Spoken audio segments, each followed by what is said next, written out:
Пред часовниците, ова место во Македонија го мерело времето. Пред луѓето да имаат часовници, календари и телефони. Некој во Македонија го гледал небото и го мерел времето со камен. Места во Македонија што кријат тајни, 8 дел. Ова е Кокино. Но денес нема да зборуваме за него само како познат археолошки локалитет. Денес ќе го погледнеме од друг агол. Замисли време кога луѓето немале апликации за времето. Немале часовник. Немале календар на дит, а сепак морале да знаат кога доаѓа нова сезона, кога треба да се сее, кога да се жнее, кога денот станува подолг, а кога ноќта почнува да владее.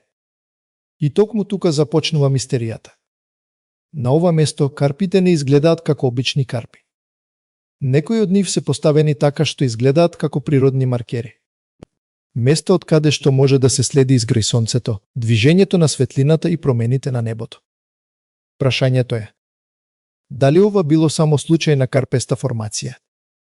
Или луѓето овде навистина го претвориле небото во календар? Кокино често се поврзува со древно наблюдување на сонцето и месечината. Но најинтересниот дел не е само тоа што некој гледал во небото. Најинтересно е зошто го правел тоа. За древните луѓе небото не било само убавина. Тоа било знак.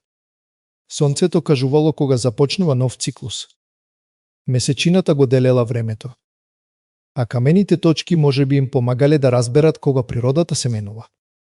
Од денешен поглед, ова изгледа едноставно. Но пред илјадници години, да го препознаеш ритамот на небото значило да преживееш. Кога светлината ќе се појавела на точно место, кога сонцето ќе изгреело зад одреден камен. Тоа може би не било обичен момент. Може би било порака. Порака дека започнува ново време. Нова сезона. Нов циклус. И затоа Кокино не е само место со карпи. Тоа е место каде што човекот првпат се обидел да го разбере времето. Денес поминуваме покрај вакви места и гледаме камења.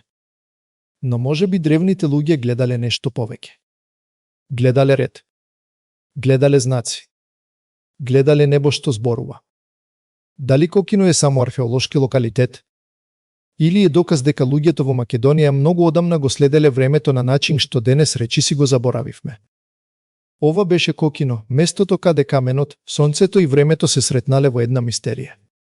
А во следниот дел продолжуваме со уште едно место во Македонија каде минатото не молчи целосно.